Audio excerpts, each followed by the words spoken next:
We need it done this year. Hey, I'm here with Sam from B.A. Games. If you have watched the show at all, you know we love Cult of the Deep. This was a game we got to preview on Kickstarter because they took a shot on some little guys. I will be forever grateful for that. Thank you so much. I told him that off camera, for the record. But anyways, it's here now. It's live. It's filling. It's right. Like, backers are getting their games shipped as we speak. Yes, so indeed. you've made it through that whole quagmire of horribleness. Well, we're not out yet. You know, we're still fulfilling. Sure. Let's make sure everyone gets their games. You've crossed the boats have crossed the ocean, so that's almost there. Like, there's some sharp rocks on the way into to port here. Well, that's why you get into this cult, right? And you just you curry favor with maybe some certain entities. Maybe there's some deep sea entities we may want to curry favor with. Yeah. All right, so Sam, just give us the elevator pitch for Cult of the Deep. All right, well, Cult of the Deep, if you guys haven't heard from watching the channel or from anywhere else, so Cult of the Deep is a hidden roll dice game. So what that means is basically take like a werewolf situation, kind of a social deduction game, with Yahtzee or King of Tokyo, where you roll some dice and do different things.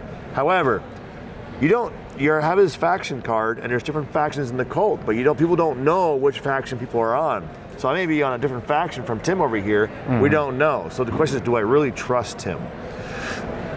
I mean, yes, I'm totally trustworthy. Totally trustworthy. Never trust Bob. Correct. That's the answer. That is the answer. So you have these different factions, and you're trying to figure out who's who. But during this process, the cult is working on these rituals, like the Kraken or the Sea Hydra, or different things that are happening in the game.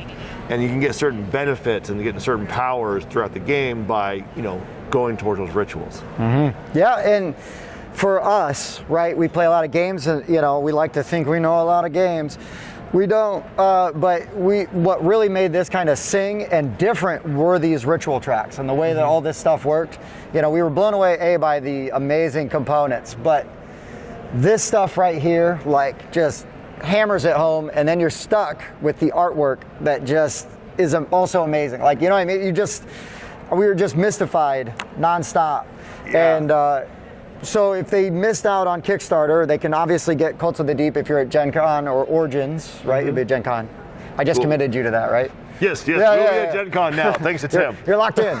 But also, they have amazing upgraded components. My sister, who buys a ton of games and has a lot of like crazy stuff, was talking about even just coming over for the coins. Even if she played the game and didn't like it, she's like, but they're coins. Because when we were, and we'll get to it in a minute, but when we were like playtesting or not playtesting, but demoing Forges of Ravenshire, like, you were using your Cult of the Deep coins. Yeah. And she's just like, messing with them, and I'm like, Julia, there's a game, and she's just like, the coins are so good. They're really good. She's not the only one. We've had a number of people come by and are like, oh, these are great coins for your Forge game. And I'm like, well, this is for my Cult of the Deep game. And they're like, really? Yeah. So where else can they get Cult of the Deep if they're not at a convention? So if you're going to the convention here, like Origins or Gen Con, you can also get from your friendly local game stores. Yay. Because that will be hitting into game stores July 1st is the street date. There will be a few who have Kickstarted us earlier, so they might get from those, but friendly local game store is where we love the FLGSs, so that is awesome. And now also, so you guys we walked up, we had no idea about this. We came up, we just wanted to say hi to you and thank you for being awesome. And they gave us a review copy, so we will be doing a review very soon of this, like with the fully finished version. We've been drooling over it like nonstop. Oh, thank you. But we came up and we were shocked and quite honestly offended that we hadn't heard about Forges of Ravenshire. No, it was awesome because we walk in and you guys already have one game that we love with awesome art, and then we come over and you got this banner with also awesome art, but it's completely different style. Yeah. And a completely different style of game. Yep. So if you don't mind, if we could get a little bit of Forges of Ravenshire, I would love to tell other people about it. All right, so Forges of Ravenshire we wanted to go a little different way with it. Right. Because Call of the Deep, we're very proud of it, but we don't want to necessarily get pigeonholed into only making social deduction Cthulhu games, style games. Right. So we wanted to switch up a little bit and create, so we created Forges of Ravenshire. And what this one is, it's a dice worker placement game. So the whole goal is that you're all a badger or a squirrel in like the town of Ravenshire, and your goal is to forge items and to make money. And so you're all competing against each other throughout the game to make the most money, because the person who makes the most money gains the title of Forge Master. And so you're going to be sending your workers out, the dice out, and then bringing them back in, building a guild, kind of do an engine building aspect to it. Right.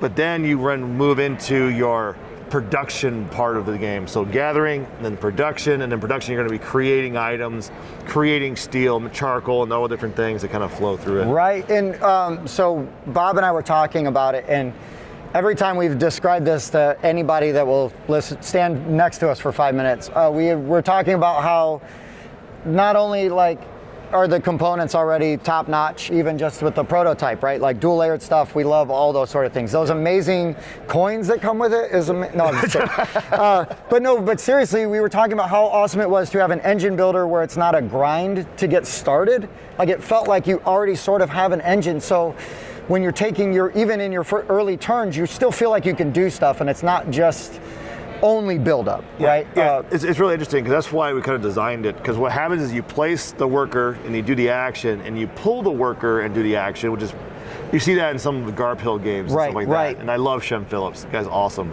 But also I wanted to ask an engine building aspect, so we actually started you with a small engine. So depending on the color of the die you pull, will give you different benefits. But you're like, oh, I could pull the green die, which goes to the Harvester Guild, which gives you a lot more resources.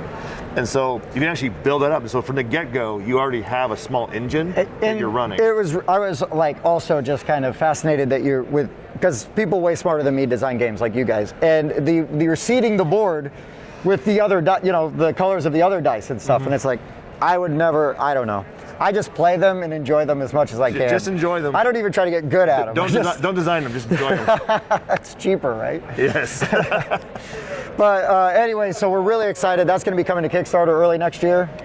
We're shooting for February. Okay, we won't hold you to that hard date, but... Yeah, February-ish. But we will unabashedly and without shame beg for a preview copy that we will cry when we have to send off, because we would love to be able to play it and talk about it on the show. So it all depends on how much coverage we're gonna get, right? Sure. Well, we've got, I believe, 300 more minutes of battery time.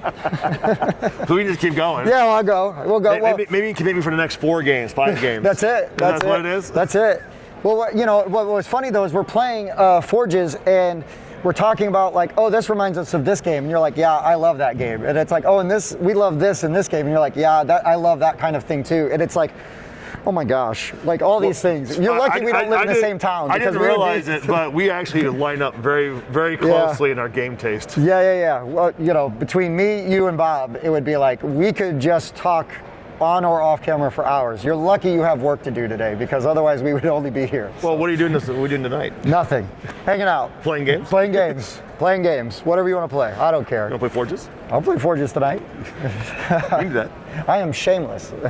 And plus, actually, full disclosure, I sat next to my sister while she played so she could sit in on it. So it was Bob and Dan from the show, and then my sister, and I'm like, the whole time, like watching. I mean, I felt kind of like I played it because I'm watching it. I'm like, ooh. But yeah, I'm dying. But your sister liked it so much, I think she came back with Patrick. Yeah. And she's like, you need to sit down and you need to play this game. Man, you're good with names, because yes, they did. And yes, Patrick was impressed with it too. I think they had a good time. Yeah. He's hard to read because he's a lawyer. So yeah, it's gotta be. I wasn't sure if he was like, I don't know what's happening. No. He's just got like that stone face, right? That But yeah, they had a good time, and I noticed that you guys were getting some good attention from other people, but they don't need my publicity. No, but you're always welcome here. No. But you guys, but it's just awesome because when we see something we're excited about, and we kind of feel like we know you guys a little bit, you know what I mean? Like more on a personal level than just, hey, thanks for the interview. It's awesome to see people, hopefully get to take off and do more, right? Because you made a game we love, we want you to keep making games that we love. Like, please keep doing more games. Keep doing this, please. Yeah. So well, that's good to hear, because that's what we want to do, and the more we can get people to follow us and back us. Join the cult. I mean, play the game is what I meant. Would you like to join a cult today?